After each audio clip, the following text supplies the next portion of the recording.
Hi, everybody. Welcome to Spotlights. It is the podcast for the Yale Forum on Religion and Ecology. And as usual, I'm your host, Sam Mickey.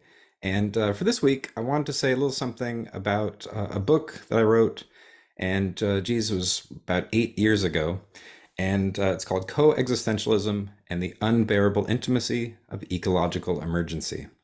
And one of our viewers on the podcast recommended that I chat about this. So, let that be a lesson to everybody. If you ever feel like there's a topic you want me to address, or somebody that you'd like me to invite onto the podcast, or maybe you yourself would like to come onto the podcast, feel free to reach out. Always happy to take suggestions from people and make it a community effort. But in this case, somebody wanted me to chat about me, specifically this book about coexistentialism. So basically, what it is a kind of ecological version of existentialism. So for anybody who needs a refresher as to what existentialism is, I'll say a little bit about that first, and then I'll move into talking about what exactly coexistentialism or ecological existentialism really means. And those are kind of synonyms for the most part. So existentialism, literary and philosophical movement of the 19th and 20th century. Generally, people are going to say it starts somewhere with people like the Danish philosopher Soren Kierkegaard, or Friedrich Nietzsche, the German philosopher, French philosophers like Albert Camus, Jean-Paul Sartre, Simone de Beauvoir. So that's kind of what we think of in general as existentialism. You can throw in Fyodor Dostoevsky, another good example.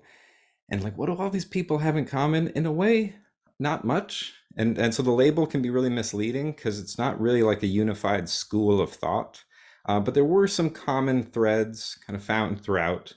And part of it is that philosophy or art or any kind of human expression shouldn't get stuck in abstractions. It should be about real life existence, right? Making things about existence. The French philosopher and historian Pierre Hadot, he remarks that existentialism was one of the first movements in the modern world to revive the ancient sense of philosophy as a way of life. Right? Philosophy is not just words, it's not just arguments. It's actually something that transforms you, transforms your very existence. Right? So it's existential. It's an existential effort. If you're not transforming your existence, what are you doing? Right? Just kind of spinning your wheels, but not making any real change to yourself, to the world. And so that's a big part of what existentialism was kind of a critique of modern philosophy, modern society, for really losing what's really important about life, like to live your life, to find meaning in your life. And of course, modern society, there's a lot of alienation and people living in abstractions, and even industrial technology. People became increasingly removed from like authentic connections to themselves, to the meaning of life. So how do you find meaning in a world that seems relatively meaningless, where it's hard to find meaning, right? How do you find meaning when it's hard to find meaning? You have to find it for yourself.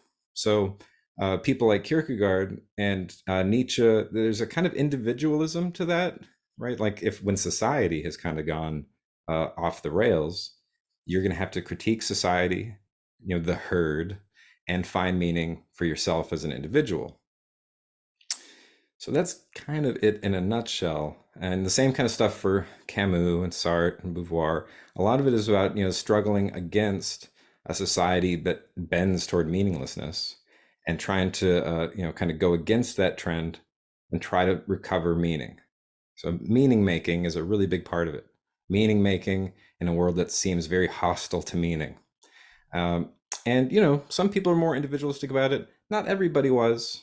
In fact, the French existentialists were very oriented toward like communism and collective action, but they did think that that started with the individual reacting against modern society and trying to build something new. So there's still an emphasis on personal freedom, but there is a sense of collective action. So it's not just full-on individualism. So again, kind of painting in broad strokes here. There's lots to be said about existentialism. I mean, it's such a important philosophical movement, and still philosophy departments around the world still teach existentialism courses. Especially, there's something about when you're of the age of like an undergraduate where you're really at that point in your life where you're having to critique the herd and find your own way, right? So there's a kind of enduring appeal of existentialism. One of the ways I think about this is that existentialism is like a renewable resource, that anytime you need to talk about meaning making and you need to critique the kind of nihilistic assumptions or tendencies in your world, bring in existentialism and it can really be of service. So, in terms of religion, existentialism is pretty interesting. So, it's really all over the map. The French existentialists like Sartre and Beauvoir, Camus, pretty atheistic, right? To find meaning, you reject all the traditions that were peddling meaning before. And so that means rejecting religion and trying to just live the meaning making process in its full absurdity, right? It's not going to have any rational ground or theological ground. It's just you facing the world. But wasn't always atheistic. Kierkegaard, deeply Christian. And it's a Christian sensibility that's very much critical of Christendom, right? Of the kind of institutional side of Christianity. And so the institutional side is seen as very sclerotic, very dried out. And in contrast to that, there's this kind of living movement of faith. So, the actual faith of Christianity, good.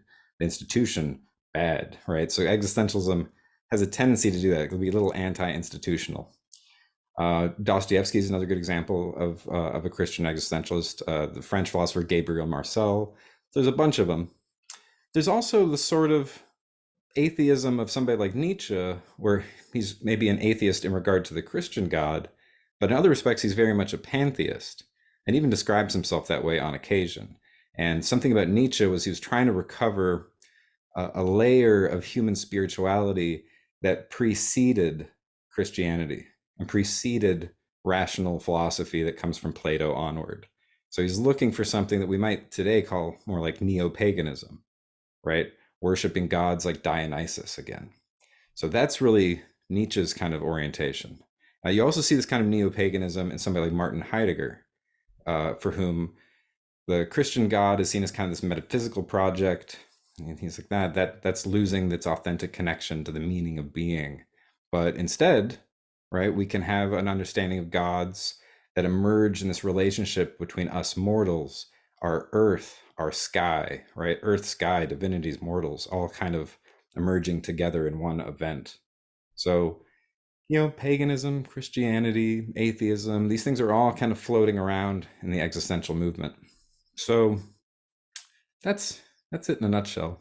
One other thing, I guess, that really makes existentialism is there's a pretty strong embrace of negativity. The things that are hardest in life, or the suffering, the struggle, the sin, and to really face up to that, right? Our finitude, our mortality, and to try to not paper over those things.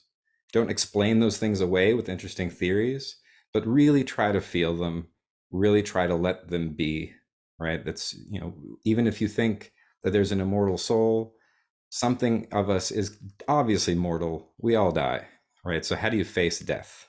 How do you face death in a way where you can say yes to it? So it's a lot about saying yes to life, and saying yes to life means saying yes to that other part of life we call death, right? Life and death are not mutually exclusive opposites.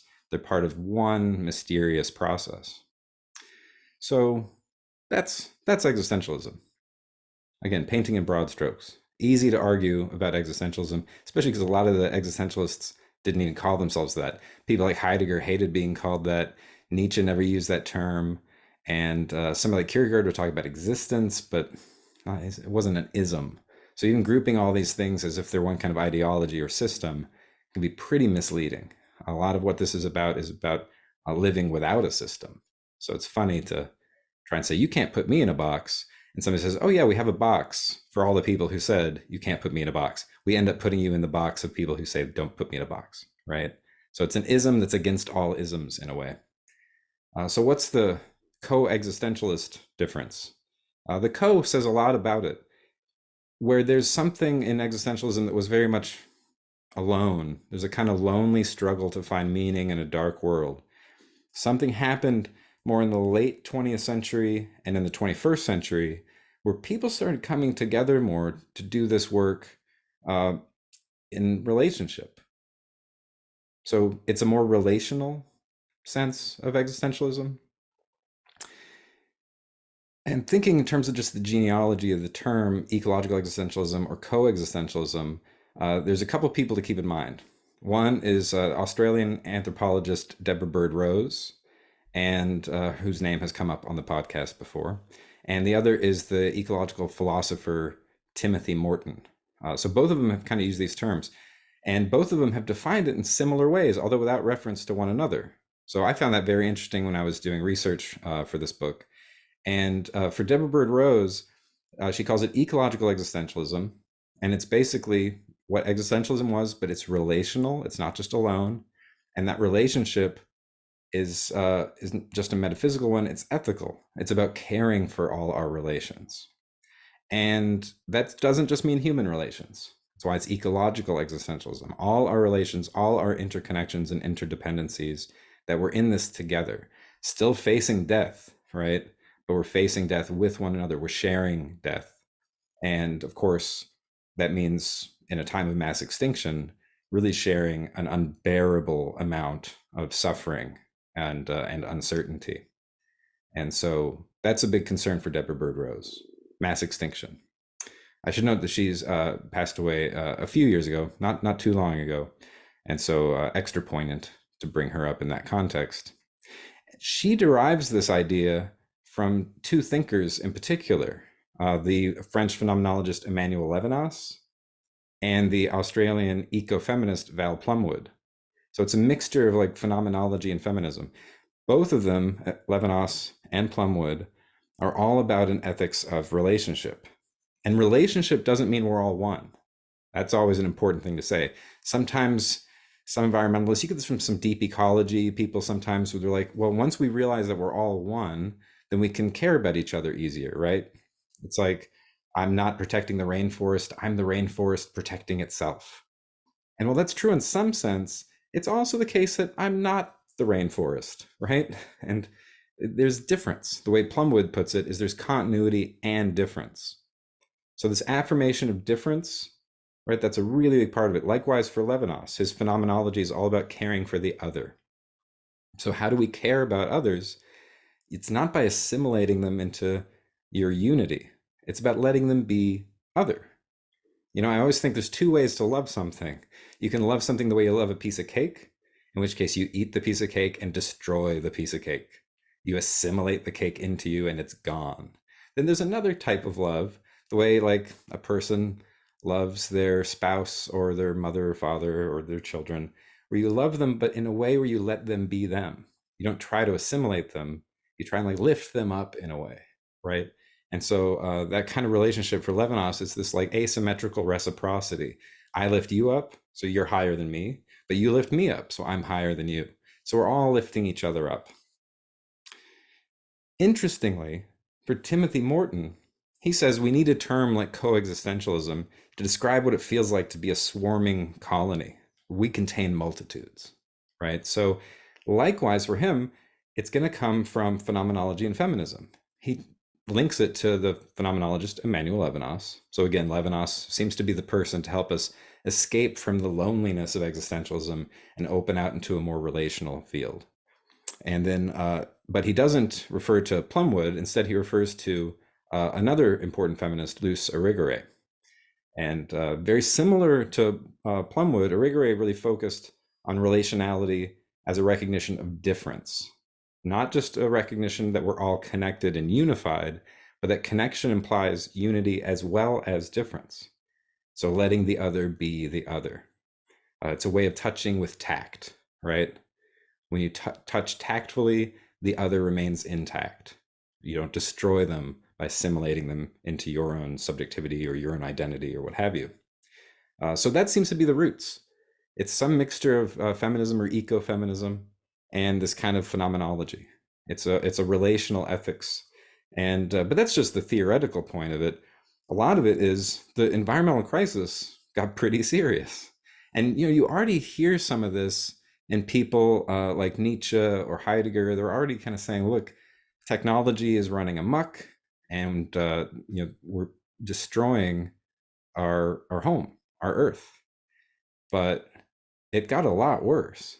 And one of the really sad things about all environmental philosophy, is how it's been around for decades now, and things keep getting worse. So, the climate crisis is an obvious example. We kind of hit a certain threshold back around 1990 when we crossed 350 parts per million of CO2 in the atmosphere, which was a threshold climate scientists were saying, don't go past that or you're going to start having some serious problems. So, and now we're almost 420 right now. And so, that's pretty dramatic for Deborah Bird Rose and for Timothy Morton. They are clear to say it's not just that climate change is a problem.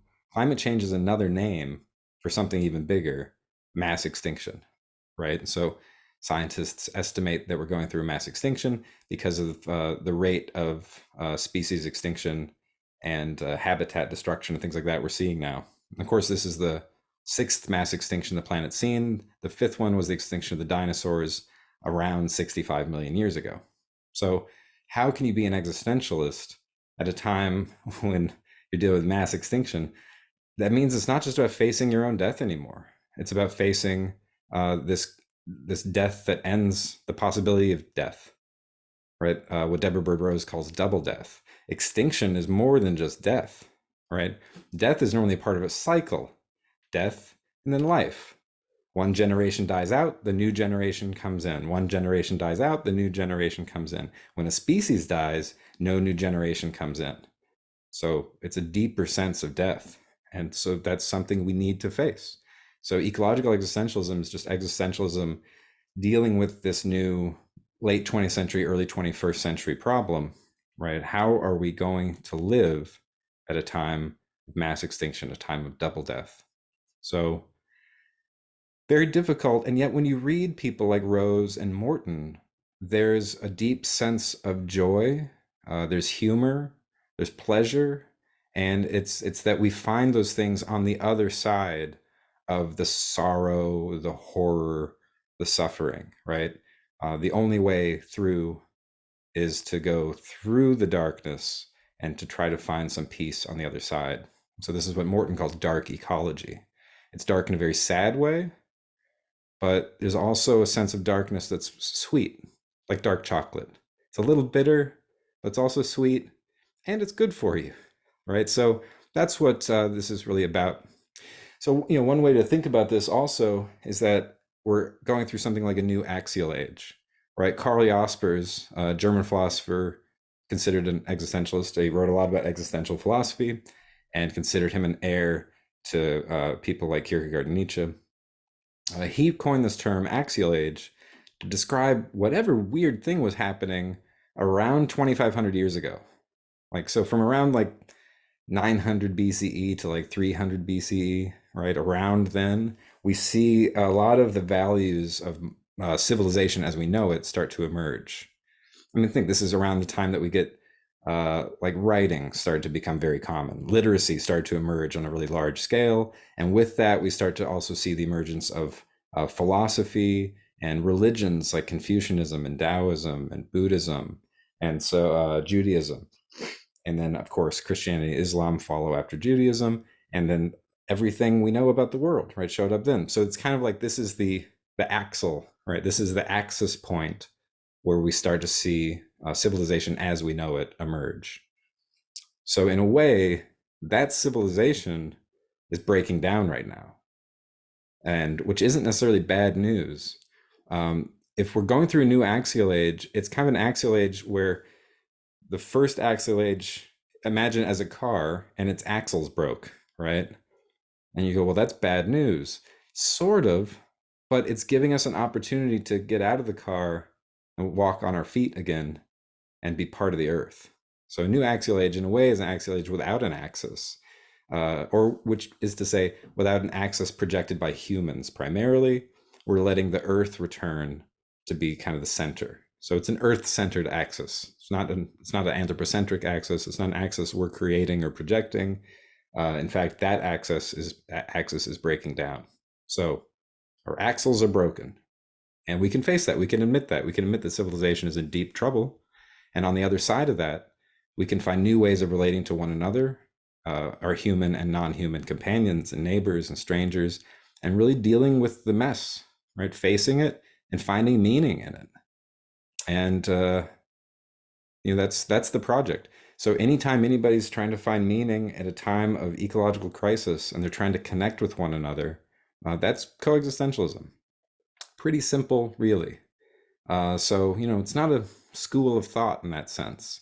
It's just the feeling of being part of a swarm, right? Being part of the teeming multitudes of the 21st century, where there's so many new entities we have to deal with. Things like climate change, things like mass extinction, things like the coronavirus, right? So there's this multiplication of entities, what Bruno Latour called a proliferation of hybrids. There's all these things that are kind of natural, kind of cultural, and they just keep showing up all the time. New technological developments, new ecological crises. That's what we're trying to face here. So it's not an argument, it's not a system, it's not a movement. It's a feeling. It's a feeling of being immersed in this kind of mesh of living and dying, a mesh of interrelationships to myriad things.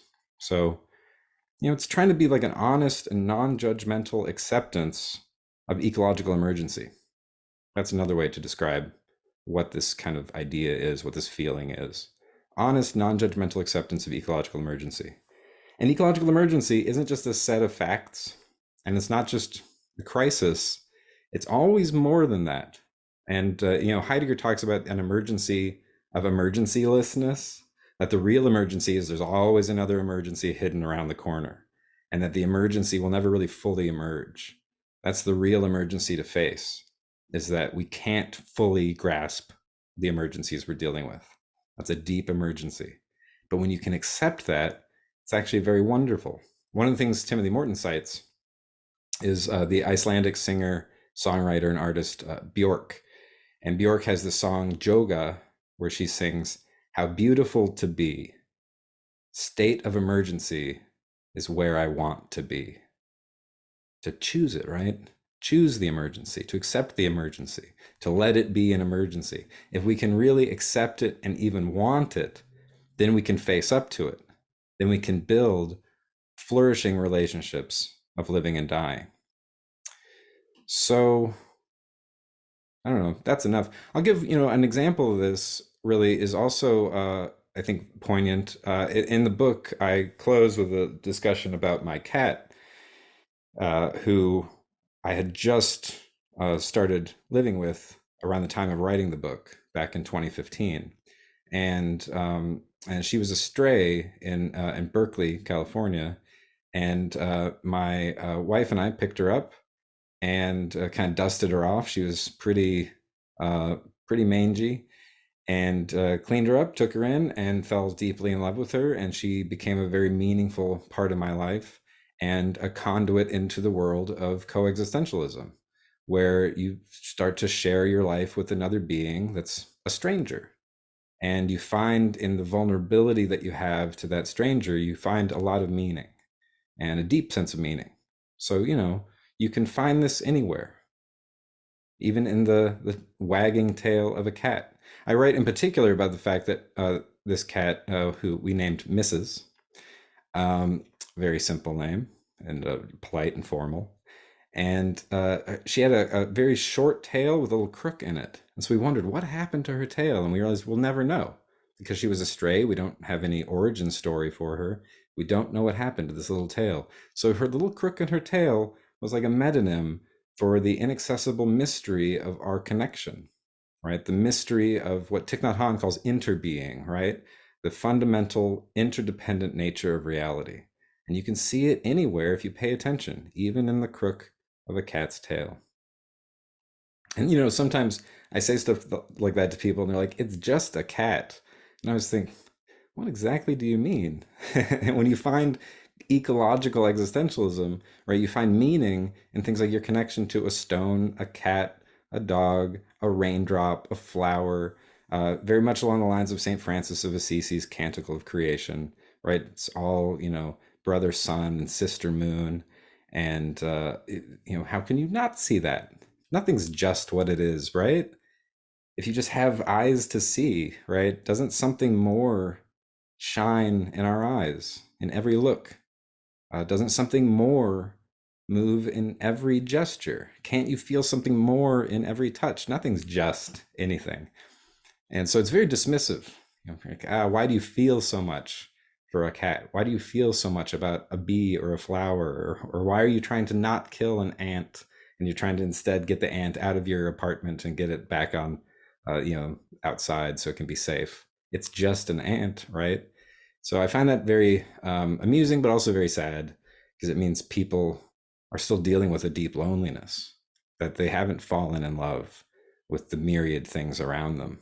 So ecological existentialism is an invitation to fall in love with everything. And that's unbearable. It's too much love. But the opposite is not having love. So I choose unbearable intimacy. So that's the title of the book, right? Coexistentialism and the unbearable intimacy of ecological emergency. And it's extra poignant, I should say, because my cat's currently undergoing a pretty serious health emergency. So it's, hard to say. I might update you in the future about how this all goes, but it's a time where it is reminding me of how much that sharing life means sharing death, and that sharing death is actually deeply beautiful. It's the mystery of our relationship. And it feels like a lot. And maybe you say, well, she's just a cat. And maybe we can redeem that phrase if we understand that when you say that it's merely a cat, you go, well, yeah, I guess that's what's so amazing about it. Is the something more, the beauty, the mystery is simply the cat being a cat, nothing more. The mereness of saying just is also like the other sense of just. When we say something's just, we're talking about justice, right? The norm of it, that there's a kind of normative force, there's an ethical power. So the fact of bare existence and the norm of justice or even-handedness, these things actually overlap. And mereness is justice. We keep each thing within its limits, guarding against the distortions of idealization or abstraction, right? And to truly let beings be, you let them be just what they are. So in that sense, sometimes I can feel the redeeming power in the phrase, that's just a cat. So that's just ecological existentialism. So, feel free to check out the book, and it's not too hard to find copies online if you're looking for a free PDF. And feel free to reach out to me if you want to talk more about it or hear more about it. And I'll be back again with some more conversations for you soon with other folks who are not myself. Some people are like, oh, I'm tired of hearing from you, Sam. And so don't worry, there's plenty of other folks to talk to, and I'll have them lined up soon. And we'll be back and enjoying some more conversations. So in the meantime, as always, take care